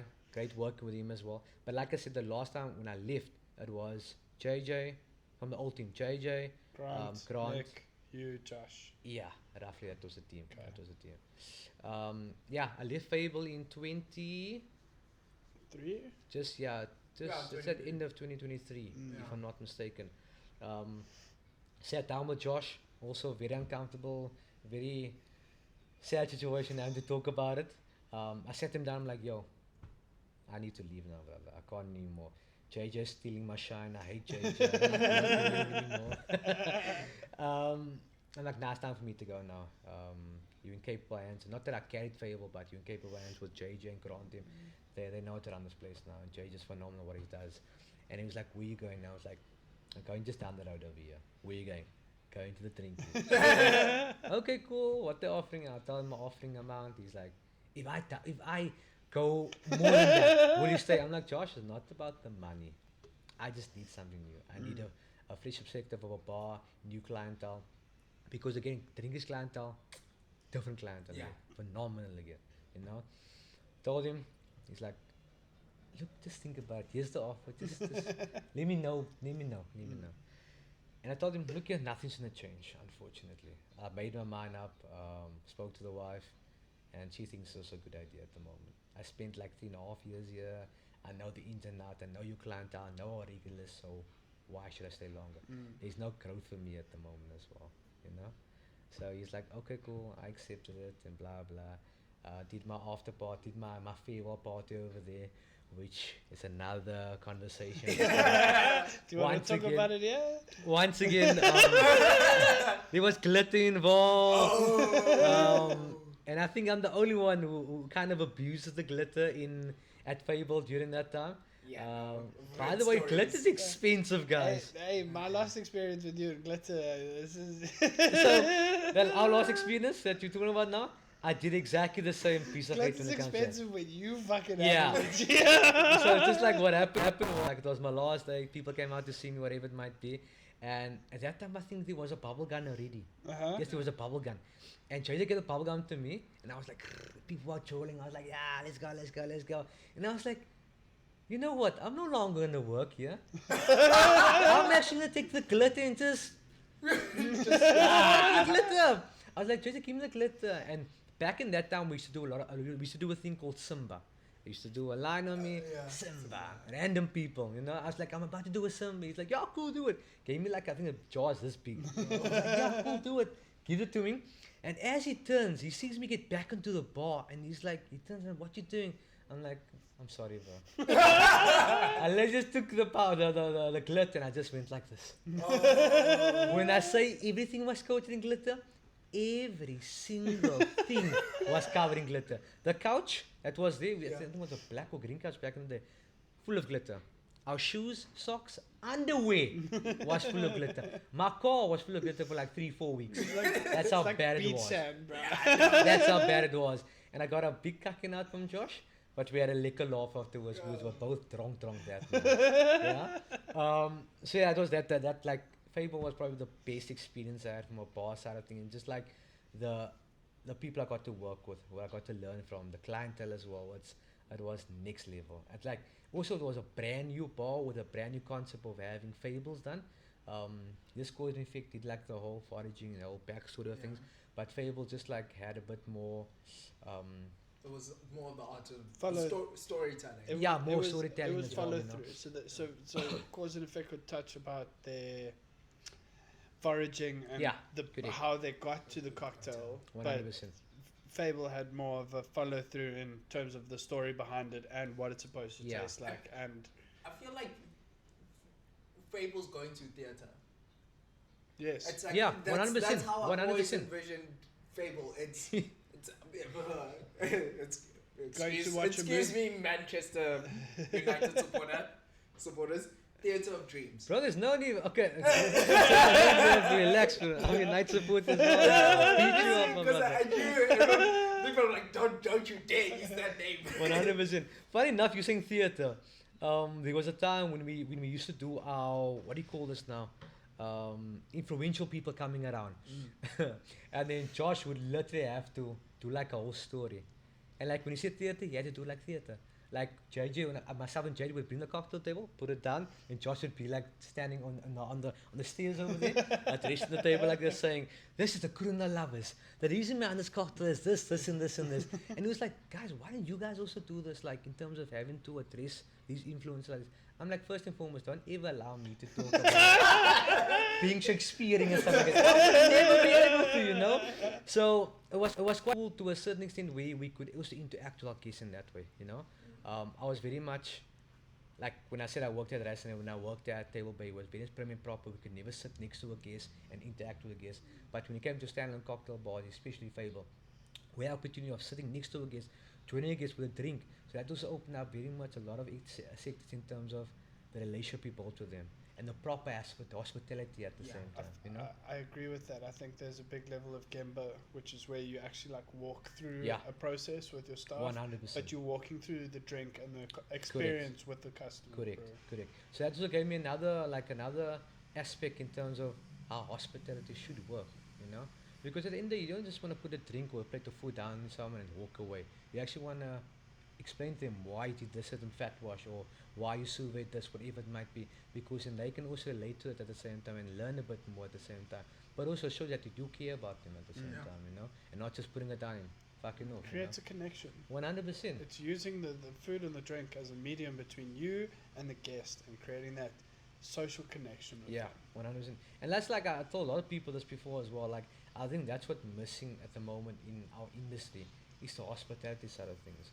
I'm not saying it's a bad thing, but we're so clued up in terms of having to know the ingredient more, or having to know the plate more, or having to know whatever else more, but we forget about the actual hospitality and why we're in the industry, you know. We forget about greeting the guest at the door, or we forget about placing the menu down and asking, would you like a glass of water? When the people come to the bar, offer them water just give them water, offer them the water, you know. So that's a lot of the things we're missing at the moment in the industry. I see it on a daily basis when I'm eating the streets, unfortunately. I walk into bars, they'll just look at me and like, you can just sit anywhere, don't worry about it. No menu. I don't need the menu, but just the near sense of, yo, you come into my I'm space. taking care of you. This is my house. 100%. This is what There we we have to go. offer at my house There and my we go. home. How can I make you feel at home yourself? And I'm not saying roll the fucking red carpet for me, but just acknowledge me. I mean, that red carpet goes an extra. It goes an extra mile, bro. Okay, next time I come to Fable, roll the red carpet out for me, please. If you don't mind. No, because then you're gonna throw glitter all Back to the glitter story, you motherfucker. And then yeah, after Fable, I joined the drinkery team. It was a bit of a it's still a bit of a speakeasy because not a lot of people know where it is unless you go onto the page or type in the drinkery. But also again, cool space to work in, clientele again different. That was the first place where we actually worked at where guests would know what they want. You know, normally you give a menu, you have to explain it like, do you guys, that type of thing, you know. There I would give a menu like, no, I want that one. Or like they would come in as you're about to put the menu down. No, thank you. I'll have a Marcy Dream or whatever. 100%. Yeah. And the best part about their clientele, they weren't big fans of sweet drinks or juices. They want forward drinks. My type of people, you know, like that spirit forward drinks. And again, different clientele. They came in there, they knew G, they knew Aiden. Also very intimate space at the same time. So not too hectically busy. But when it was busy, it was busy. Stupid busy. There were times when I was like, oh, am I in the right career path? 11 years later, am I still doing this life? But yeah, great space to work in again. Got opportunity to again work with MT, Simba. They were like the furniture of drinking at that time. But yeah, different scenery again. Like I remember Simba from our visit to Drinkry when they didn't even have that bar outside. oh yes, And it was the lounge. the lounges, and 100%. There was another 100%. African guy that was working with him too. but Kevin. I'd never got his name. I Kevin. only interacted with Kevin. Simba and spoke Yeah, to Simba. Kevin. Yeah. Also great guy. But like the team over there was absolutely phenomenal again. Good diversity in terms of background, but also in terms of the career path they followed as well. Also, a lot of industry peeps popped up over there as well, which is quite cool because I got to learn a lot from them as well, interact with them. And what I found quite cool was a lot of the Fable people, guests, would come there as well. Because again, different scenery for them as well, different cocktail menu for them as well, you know. It's a unique experience. 100%. Yeah. So that was quite a cool eye-opening for me as well. Having drinks, having guests from previous bars that I used to work at, all of a sudden becoming regulars at the new bar, which was quite cool for me because again, I believe in hospitality. I want to make you feel at home, I want to feel comfortable. So I kind of achieved that at the drink at the same time as well, you know. So that was quite cool. Again, the favorite number, I spent only 8 months over there. Yeah, I was about to say. Only 8 Short months and over there. sweet. And guess what? It was like, I started there, I think, the picture somewhere on Instagram. I don't You know when did not exactly. start there 2 months before I joined View. Yeah. Really? Yeah. Okay. Fuck. Remember, they brought you down from PE. Abeja, please say it properly. Sorry, Abega. There we go. PE. Port Elizabeth. Yeah, exactly. Government name. They brought you down from PE, and then you joined View. Mm. I was working that time already. There, I think like it was about 2 months on when they brought you on. So I think around about Jesus, 8 I months. thought you were there for longer, dude. No, not at all, not at all. But at that stage of my life, I knew I had to get out. Mm. Fortunately and unfortunately. I remember Um, having, I think, spoke to you. We had like a short conversation, but Yeah. you were kind of like, you think it's about time. It's Yeah, time, yeah. 100%. And at that time also I was going through a bit of a mental thing as well. Because like, at that time I think my past in terms of sleeping, late nights, waking up early again, not having enough sleep, not eating properly, started catching up to me. I was thin as always, but my mental side of things just started breaking down a bit more. I used to wake fatigue, I used to wake up not wanting to go to work, that type of thing. That's when I started sitting, I was like, nah, now I must think about life here. Am I gonna pursue a career in this industry as a bartender or bar manager, whatever it might be, and kind of forget about the rest of my life, or am I gonna switch roles now? You know. And also that time, like I mentioned, my wife has been with me for 11 years. She's been there since day one. She watched me go to my first interview. She'll tell me what I wore to my first interview. She knows the ins and outs. And like for those 11 years, we were living past one another, unfortunately. I would get home on a Saturday evening, around about 4 o'clock in the morning, get up for church at 7 o'clock, get out of church around about 10 o'clock, sleep from 10 o'clock up until 2 o'clock. In the morning? No. In the afternoon? The morning up until 2 o'clock Okay, in the okay, afternoon. okay. And guess what? Danny would be right next to me, watching me sleep, of course, because I'm tipping at the moment. So I was like, yo, I have to decide now. I can't be living like this. And also, I'm getting married. You know, I was getting married during that time as well. No, I was yeah, you were engaged. engaged, you were I was planning the engaged, wedding, getting- yeah. So I was like, I have to make a decision now. Is this going to be the rest of my life where I'm going to miss out on opportunities of spending time with my wife, missing birthdays, missing Christmas, all those shenanigans, all that stuff running through my mind. And I was like, nah, Then I can't do it this anymore. isn't it. There I must be can't do it something else. anymore. Yeah. And that's when that's why I'm so thankful for Gunther and Aiden. Like when I told them about it, they were like, we're not going to convince you to give you more money. We're not going to do none of those things. We see where you're at. You contribute a lot to us already. You have a phenomenal menu here and your 2 menus ran over here. You've always said yes to us. You never argued with us. Because once or twice I almost fought them. But at a later stage, they know about it. It was on first Thursday, it was a havoc. But they understood.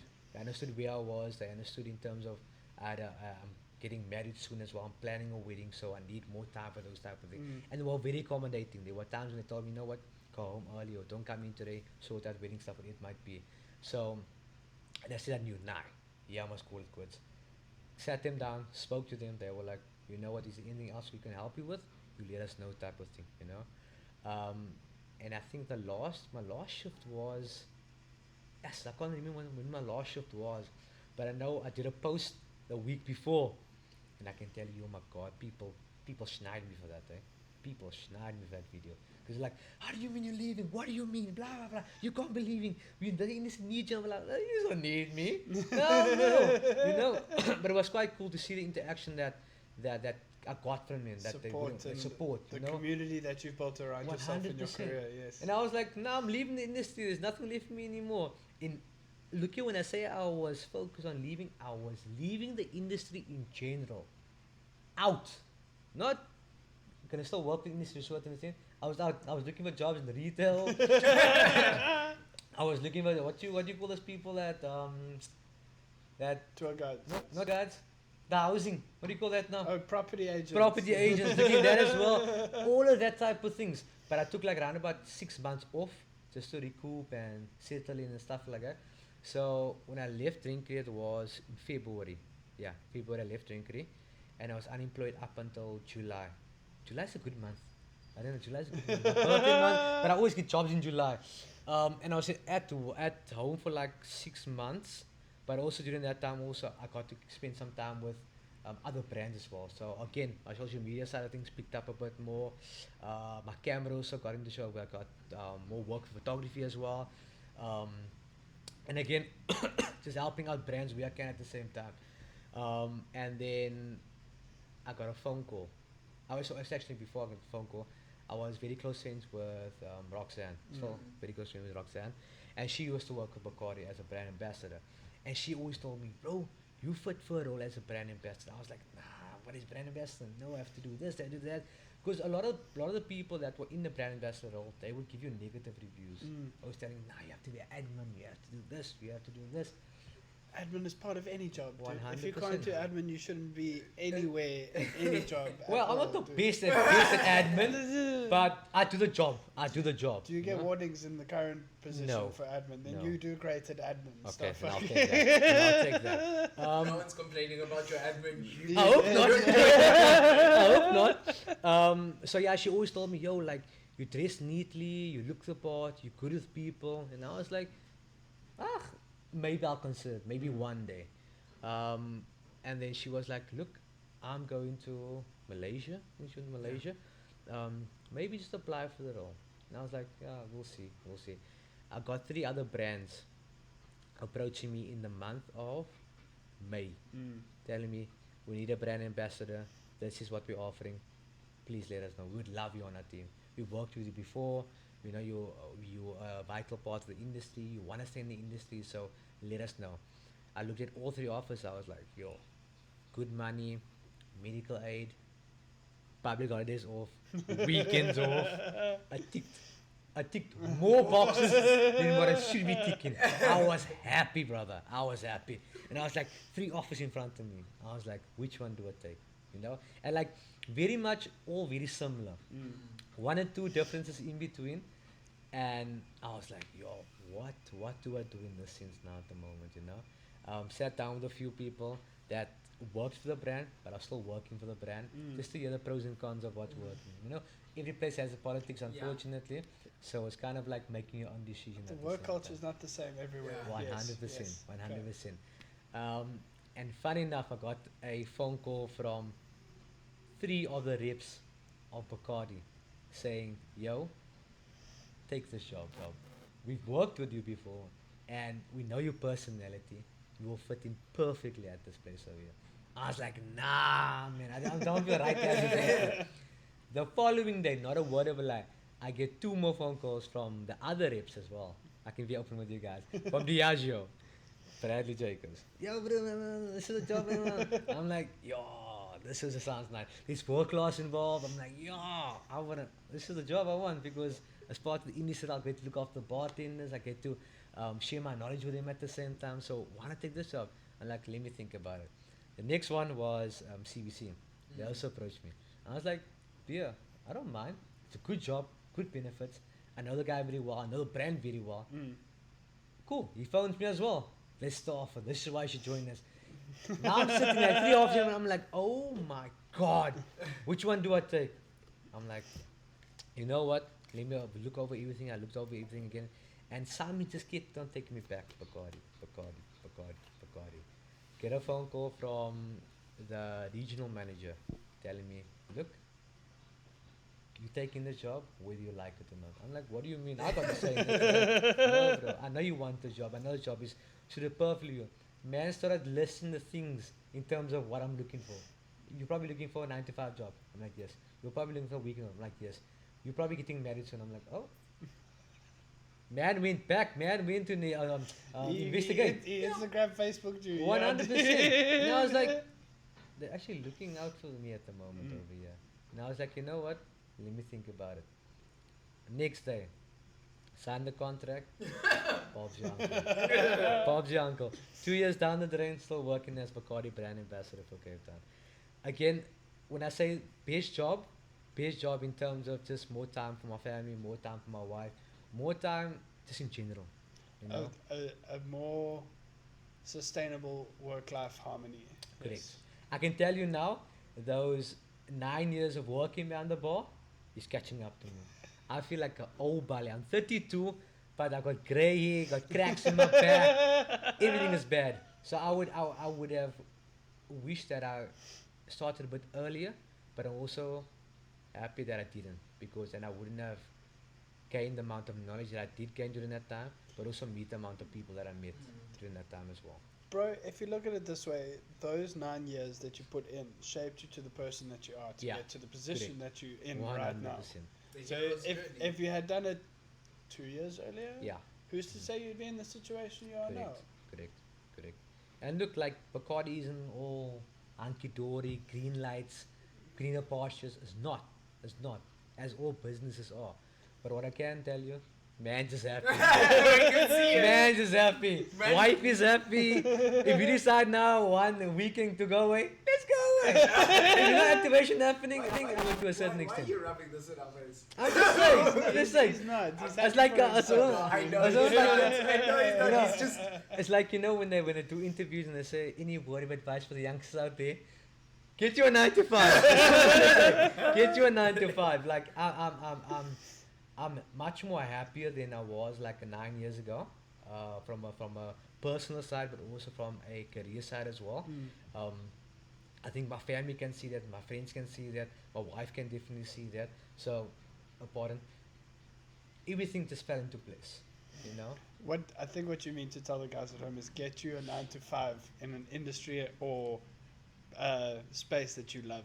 Yeah. Because if you're not 100%. passionate about it, that 9 to 5 is 100%. going to eat you way more than Can I than actually what say we something do. else? You'll be white knuckling so much harder. I had a guest. He was also part of like tourism in Cape Town, things like that, at Table Bay. And he always used to come to the bar during high tea times, and he used to smoke him a cake or two, and he has his tea. Phenomenal guy. He was probably that time late 40s there around, but I could associate nicely with him. And he always told me, whenever you leave this place, make sure you never chase the money, but chase your passion. Money will chase you afterwards. And I was like, that's never gonna happen. That's never gonna happen. And then, little do you know, I started chasing my passion. The money wasn't the best all the time, but somehow money always came in. With it, yeah. 100%. And I was like, he was actually right. Just follow your passion. Somehow your money's gonna come along. I know people always say, yeah, but money's priority. You have to make sure you make enough money and blah. I make enough money, but at the same time, I need to be happy in my workplace at the same time. You can't be going to work every day. Happiness is gonna fill your life more than money. 110%, bro. Although offer me another 10K, I'll be happy. Even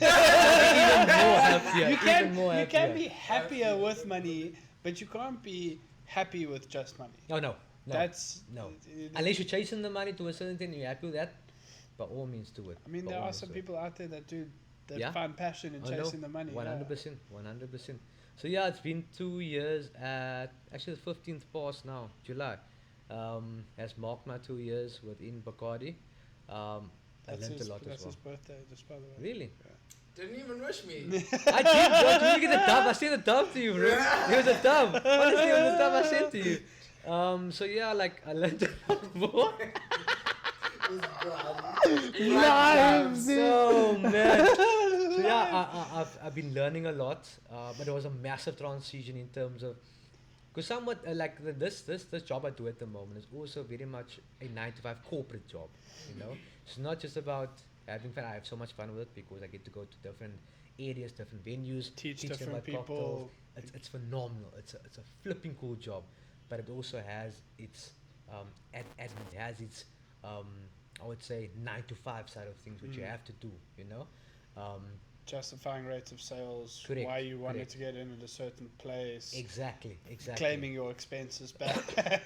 Yeah, no, that's a good part. That's a good part. And like you made mention, like, if it wasn't for this 9 years in this industry, in terms from bartending side of things, You wouldn't have that knowledge and intellectual exactly. capacity to actually But also the do that relationships admin. I gained during that time, because I walk into venues, then I'm like, yeah, I'm from Bacardi. I'm like, yeah, I met you before. You used to work in this. I'm like, yeah, I know who you are, 100%. Meanwhile, the other person is, but that actually got me in that place where I can do the cocktail menu for them now, where I could teach their staff members. So it opened up so much other doors for me that's benefited me up until today.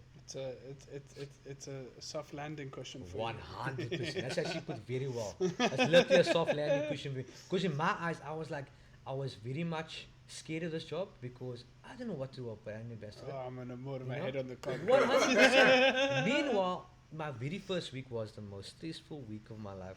I was crying though. I was crying. I used to phone my wife like, yo, babe, that's not for me. I can't do this. Because at that time, showing Bacardi went through a transition as well. You know, so there was money owed to certain venues. And when they saw my pretty face walking in, they were like, bro, where's my money? I'm like, what money? You're the hitman now. You're the target practice, and By the way, my name is the Ryan. punching bag. I'm feeling new here. I'm the brand ambassador. I do many development, I do training, but that's it. I don't know what money you're talking about at the moment. I will give you an email address. You can email them. That's what I've been doing. That's what I was doing. So I would say the first month and a half of my job was probably the worst I felt at the workplace. Backpedaling. Yeah, I'm trying to 100%. resustain those relationships. 100%, you know. So, as I said, it taught me a lot, because it taught me to be a better person as well. I had to approach different situations, because sometimes I would come into a venue and all I would hear is this is. But in other venues I'd be like, Ryan, welcome. We learned a lot about you and blah blah blah. But those venues that approached me like this, I kind of had to like, okay, cool, let me listen what the problem is. Maybe I can help. You know, Conflict offer solution. resolution. Yes. 100%. Yeah. At first, I was like, no, I can do nothing about it. I don't know what you're talking about. I'm the brand ambassador. I want nothing to do with that. That was my first approach. But in as time, and I thought to myself, the only way this person's gonna stop is if I listen and kind of try and help where I can, or come up with a solution for them. Also, not just pretend to listen. You got to actively 100%. listen. You got to fucking be 100%. present in that conversation. Have a call up Otherwise, with they're them, gonna but just even get might be worse and worse. 100%. Because I can tell you, there were some venues like where I would walk into, and the first thing that they heard Bacardi, they would want to kill me. That have the stones ready, bro. You think you're gonna get stoned, bro? And bro, they would name things, and I was like, I'm a week in, and I don't know what you're talking about. Not just the money side, but the activation that was ran. And I was like, what are you talking about, my brother? Was that yeah? Yeah, I wasn't even here. Was that yeah? I was still unemployed at that time when you're talking about it, my brother. But like I said, it imaginally just gave me a bit more thinking in terms of how I should approach situations, but also just it gave me, like, up until that, I have amazing relationship with that places that were attacking me, you Yeah. know, because I managed to sort things out for them, but also I just listened, like you made mention. I listened to them, I help them out where I can. It's not always green pastures, unfortunately, but yeah, it gave me a stepping stone. Hey, look, dude. Anytime there's some sort of conflict between a venue and a corporate like that, you need a really approachable and good human being Yeah. in the middle 100%. to be the medium, because 100%. obviously they're gonna say some really hectic things Yeah. to each other, Correct. and it could just get ugly. But you, as the middle person, you can be like, okay, this person needs to hear this, Yeah. and then this is the possible solutions that I have and I can offer. let's see how they take it, and then I can lay back the information to them. For sure. And for sure. you basically turn into A mediator. 100%. Yeah. The psychologist at Then the problem is, relationship. I was doing it for 9 years. Listening to this bullshit, and now I have to listen to it again. You know, but with a different result this time. This time I can kind of help them. Also, now you have to solve the problem, otherwise Also, you very true, fucked. very true. Back then, just give them a shot and like, yeah, think Oh, about your that. wife's cheating on you. That's so sad. I'm so sorry, bro. Like, yeah, have another tequila. But listen, my leverage and my ammunition back in those times was just tequila. Take that, don't Alcohol worry about fixes it. everything. Now bro. it's like, okay, cool, I can get you money, I can get you that, I can get you that. So it's like, it sounds one another out at least. It sounds one another out. But the space I'm in at the moment has been absolutely amazing. Yeah, and I'm learning so much. On a daily, I'm learning so much. Other than the relationship development and the administrative side of things, was there any other personal and professional challenges you had going from industry to corporate? So I'm gonna share something with you. I'm not very, very, like an educational side of things. I'm not very much like clever. When I say numbers, I'm bad at numbers. I'm bad at numbers. You know, I know the fundamentals of 1 + 1 and the other stuff, but not like good with numbers and stuff like that. And then my educational side of things, I did matric, whatever it might be. But I'm not always the brightest person in the room. I don't think you're ever the dumbest though, Ryan. Yeah, okay, yeah, that as well. That as well. I think being more generally the smartest person in the room knows they're not the smartest person in the room. Oh shit. I haven't thought of But that that's a way. contradiction. in Yeah, I was itself. gonna say, and I'm like, No, but it's the self-awareness of once you claim that I'm the smartest person, and then someone challenges you and proves that you're not. Have you heard of the Dunning-Kruger effect? Because this is kind of where I was going with The what? Ryan. The Dunning-Kruger effect, what? right? That is a The Dunning-Kruger effect is the psychological disposition of, okay, smart people think they are dumb and dumb people think they are smart. If you are dumb enough to think you are the smartest person in the room, most of the time there's going to be someone there that's actually smarter than you. But if you're one of the people that sit back and be like, okay, I'm not the smartest person in the room, but I'm not dumb. Let me listen and learn from everybody that I can here. At the end of the day, your level of intellect is probably going to be higher than the average one. Hence, That's deep. pretty much That's deep. expanding on the what Yes, Ryan just yes, said. yes. which So, is- so I'm there. I think I'm there. And like, a lot of my like what helped me in like my career, so it's just my personality and my hard working. I'm just like I'm a flipping hard working person. So I think that overshadows any other negative side of me, Okay. which is it sounds odd, but I don't think I have a negative side to myself in terms of people. I've never had people talk badly about me before. It doesn't sound odd. Doesn't sound know? odd. Yeah. And I try to keep that as my main focus in life, just to make sure I'm not loved by everyone, but I make sure I respect everyone. I treat them the same. I never look down on people. Like when I walk into venues and people tell me about the cocktail menu, I'll tell them about the cocktail menu, you know. But I never tell them bad about the position they're working or where they came from and where they are, type of thing. Now, I think that's what helped me a lot in my career, but also in this job at the same time. Like I said, there's a lot of times when I come into a space and it's a negative space, I can feel already, yes, shit's about to go down Me here. and Poppy were talking about it at your last guest shift. Okay. Bro. You're not really the gossip type. You Yeah. don't gossip about I people. can't. You focus on I yourself. can't. Stay very positive.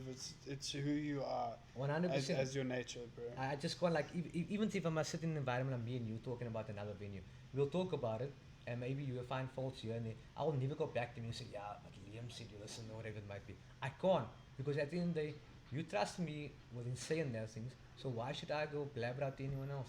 But also, like, life stuff out there already. Why make it even more worse with gossiping and stuff like that, you know?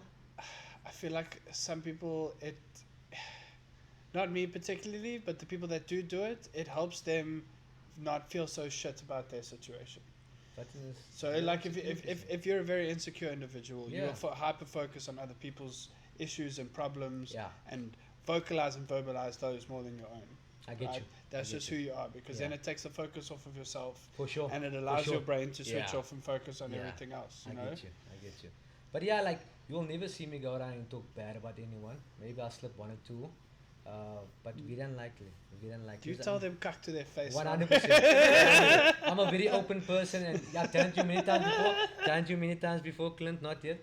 But Your but- turns next, Clint. I prefer just being honest and open with the people. You know, I think that's the best way to go about your life. But also, there's a fine line to it. There's no need to be rude about it, but also just acknowledge the fact, or just be open at the same time. You know, I think sugarcoating it is just as bad. that's the worst thing ever. I think That's the I worst would thing rather be honest with someone and have them hate me for my honesty than have them like me for a sugarcoat or a lie. Yeah, In Also, any like- social setting, professional setting, if you think I'm a dick, you think I'm a dick. yeah, But I'd rather that's be an what honest dick to you than Yeah. one that lies to you. correct. And yeah, it just helped me in my innocence. Just helped me in general as a person as well, because I found that a lot of people in the industry, like where they are today, is because they were a genuine person in the industry. Mm. There's a lot of people in the industry we don't like, unfortunately, you know. But it's because the way they brought themselves in the industry, the way they're acting at the moment. But a lot of those people in the industry are where they are because of how they came across to people, Mm. or how they share the knowledge at the same time. Because a lot of people in the industry don't share the knowledge, you know. So I just kind of want to get back to the industry in that sense. And this job helped me a lot because I can talk about Bacardi, I can talk about other brands. And that's just another thing, I never talk bad about other brands when I'm doing my training. Because It's at the very end of the day, unprofessional. it's a bad thing. It's a bad so statement, bro. unprofessional, It's a dude. bad statement, bro. But yeah, that's But also it depends on how, because I know some people that do it and they do it in a fun way.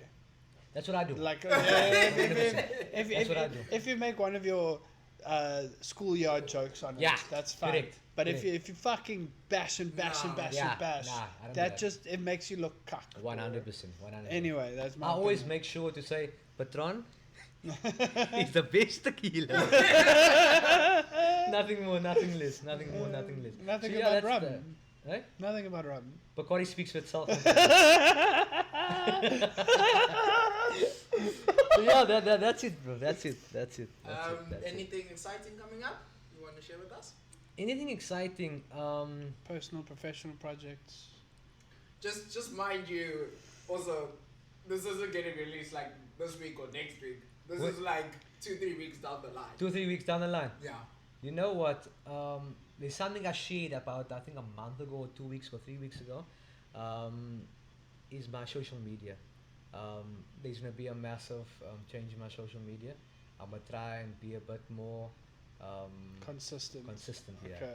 Because I've never noticed this before. Like I mentioned that video a couple of weeks ago. Mm. But people actually interact on the page a lot. And engage. Yeah, and I never did it for the sake of people wanting to get to know me and like, oh, that's an eye, whatever it might be. I did it because I like making cocktails at home. And I like, sharing that yeah, experience with 100%. people. Yeah. So a couple of weeks ago, I walked into this one venue, and this guy was like, "You him?" I'm like, "Who's him?"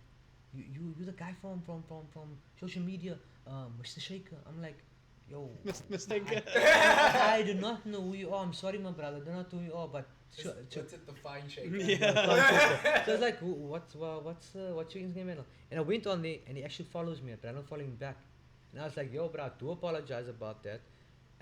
I normally follow the people that follows me. I'm not the person that I want the numbers to be accurate. None of that stuff. So I followed him right there and then. And I was like, bro, I actually appreciate that you actually came up to me and said that, because it's an eye opener to me. It shows me that people are actually looking at my content and actually acknowledging my content at the same time, you know. So probably for the next 3-4 months, I'll probably go deep dive into my content a bit more. I used to do it a lot more better back in the days. Just being lazy is a bit of a problem at the same time. I used to have a whole schedule for myself. I used to have drink trolley content. Used to have at home bartending content, ice program content. I used to have a whole content thing laid out for myself. Schedule, filming, Yeah, production. But unfortunately, I've become very lazy and I've become inconsistent. But now that I want to tap back into it again, I want to kind of get back into it. So there's going to be a very much, I don't say, overflow of the fine shaker on social media the next coming, I'd say, 3-4 months, Okay. which should be a good thing.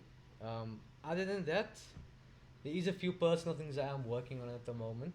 I do not want to share it as of yet, because I think if I share too much, then people can expect too much at the same time. Don't tell people your dreams. man. Exactly. Although I did dream last night about you. Anyway, Okay. I'll tell you afterwards. But yeah, like the next couple of months is probably my social media side of things, but nothing major as of yet.